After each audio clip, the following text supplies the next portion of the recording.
Minister Anand was in Washington last week, as we were talking about, but she wasn't the only Canadian official on the ground. The president of the Canadian Border Services Agency joined Public Safety Minister David McGuinty and the new fentanyl czar in the U.S. Capitol ahead of that tariff deadline. I spoke with Erin O'Gorman about just this morning about that visit. Erin O'Gorman, thank you for making the time. Thanks for having me. Glad you're here in person, too. You were just in Washington with the commissioner of the RCMP, the minister, the fentanyl czar. What was your message to U.S. officials that you met with there? Message was, we're leaning in. We continue to collaborate very closely with our U.S. counterpart agencies. We are focused on fentanyl like they are, and the only way we can deal with it effectively is to continue to work together.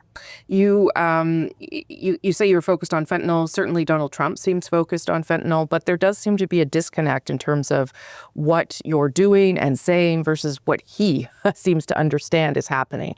Maybe you can explain what is happening on the ground and what you're telling them about the progress being made on fentanyl. Sure. So they know a lot of the progress because as we seize any fentanyl, we share it with them and we share it with law enforcement with a view to working it back, working it to where it's going. But also talking about the border plan, $355 million for CBSA. That will be new equipment, detector dogs, chemists, inland enforcement officers, frontline enforcement officers. So they're interested to hear about that. They want to know the details, and we're happy to provide them. How much of what the things you just talked about there, plus the helicopters, plus the drones, how much difference is that making? What is that changing in terms of the way your people are able to do their jobs? So speaking for CBSA, we are surging on multiple fronts, including fentanyl, including on removals, and really pushing the limits in terms of joint operations. And when I say pushing the limits, finding the resources to really lean in and share information, conduct parallel operations when they present themselves, and sharing information across all the work we're doing. And what does that change? So just in terms of the fentanyl, what kind of improvements have you seen then in terms of stopping more fentanyl from entering the United States, or the opposite, if that's true as well? So we have intercepted fentanyl coming up from the U.S., and we have intercepted fentanyl that was destined to go down to the U.S., in line with historic levels, which have been low. But for CBSA, there's no fish too small in our pond. So when we have an envelope with fentanyl going to the U.S., that will likely kill some people.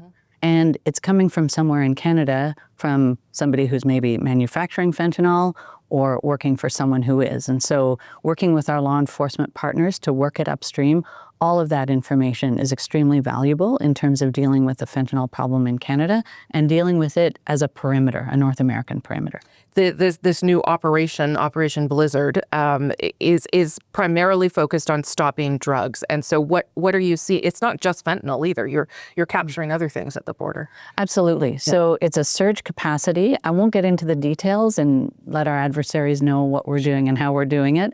But it started last week. And certainly we have some seizures of fentanyl, like I said, in line with lower historic levels. Each one of those is meaningful, and we're working them up with law enforcement. And we're sharing those results with the U.S., and they're very interested.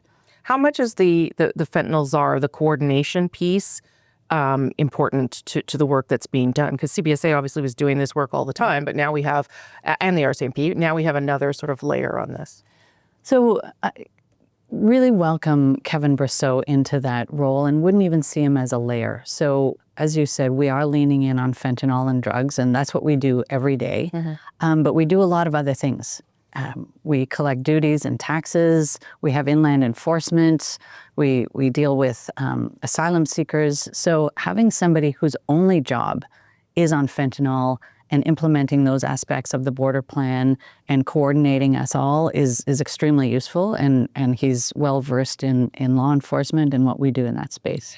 Is it hard to try and do more on this, given the very limited amount that is coming from Canada? Like, if the goal is to try to prove to the president and the people around him that we are doing everything we can, and yet the amount is very small, what more can you do to convince them that you have this under control? So as an operational agency, we have a bit the luxury of focusing completely on our mandate. And so border service officers are motivated to try and find more, are motivated to try and stop anything from going to the U.S. and intercepting anything that's coming from Canada. So unrelentingly sharing what we know with our U.S. counterparts. And again, our operational agencies are doing what we've always done. When we were in Washington meeting with them, we get down to brass tacks. What are they seeing? What are we seeing? What equipment is working well?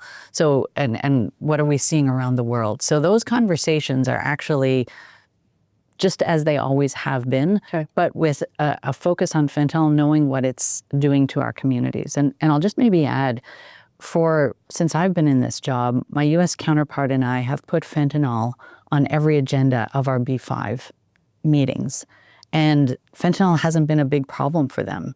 And we have said every time, let it not become a big problem for you. We see what it's doing in our communities. So it's a real global effort in terms of keeping it from expanding further and dealing with what's happening in our countries. I asked Commissioner Joanne this, so I'm going to ask you as well. Do you feel the pressure of meeting the moment, given that this seems to be, if we can satisfy the president, we can avoid tariffs. So do you feel the pressure as an organization to make sure that you get to the place that responds to whatever is being asked of us? Whatever the decision, it won't be for lack of an incredible effort on the part of CBSA. And that effort didn't start in October, and it didn't start in the summer. It's what we always do. But the border plan, additional resources, high-level discussions. I've been to Washington 4 times in the past 6 weeks. Wow. So that has brought an additional focus. But for the border service officers every day at our ports of entry, I would say this has been a preoccupation and a priority for quite some time. Okay. Erin O'Gorman, nice to meet you. Thank you for coming in. Thanks for having me. Thank you. Minister Mike Ellis, thank you for joining us again. Well, thanks, Rosemary. Thanks for having me on the show. Your province announced the creation of something you call the Interdiction Patrol Team, which is uniformed officers, drones, drug patrol dogs, and a border zone. Can you tell me, as we get closer to this latest tariff deadline, what kind of results that this has had at the border? How effective has it been? Well, thanks very much for the question. As you're aware, we started this on January the 20th. We've been able to have about 3,300 contacts with various individuals. I can say that we've had drug seizures. We had one human trafficking victim that has been able to be saved. I can tell you that we had 4 northbound unauthorized people that were trying to cross the border, and of course they were dealt with according to the law. We had warrants that have been able to be dealt with as well, and we had 35 impaired driving offenses that were taken care of according to the law. So this is great work that's being done by the CBSA, the RCMP, the federal RCMP, as well as our Alberta sheriffs. And as I've stated to the Americans, our 298-kilometer border in Alberta, it is secure. Okay, so in spite of that, and that does sound like you're making some progress there, the president is saying he's going to move ahead with the tariffs on Tuesday. He again talked about drugs coming into the U.S., even though I know there's progress on that front too. Where is the disconnect here, do you think, Minister? Is the message not getting to him? Yeah. Well, I mean, we're trying to get that message to him. We're trying to do it through various media outlets, of course, the United States as well. Yeah. I'm proud to see even my colleagues right across Canada doing what they can to secure the border. We're trying to tackle this in a very much a multi-pronged approach. You talked about the border. That's one aspect of things. Going after the organized crime, that's, of course, a second component of this. As you're fully aware, Rosemary, the RCMP have indicated that there are over 4,000 organized crime groups in Canada. So our Alberta law enforcement response teams have been targeting those cartels and organized crime groups and having effect from that perspective as well. And then we're also trying to tackle this from a social and civil disorder problem. Doesn't necessarily mean that we are arresting people who are vulnerable. As many of you, your viewers know my background in helping people with mental health and addictions issues. Yeah. But we're trying to make sure that we provide that officer presence. We're trying to discourage the local drug trafficker from doing what they're doing, and we're trying to get people into a form of treatment as well. And that's why we have a relationship with the municipalities, 34 large and and mid-sized municipalities, over 800 community police officers working under the command and control of police of jurisdiction to try to support the federal government. I'm not sure if this is part of what I'm going to ask you. This plan that pairs peace officers with local police to address fentanyl. How does that change help you here in terms of addressing that? Well, I think, as I said, it's a multi-pronged approach, right? Yeah. So there's three ways of tackling it. And this particular area has to do with the municipalities. So you look at Edmonton and Calgary that have people that are, as many of your viewers know, there's the illness of addiction.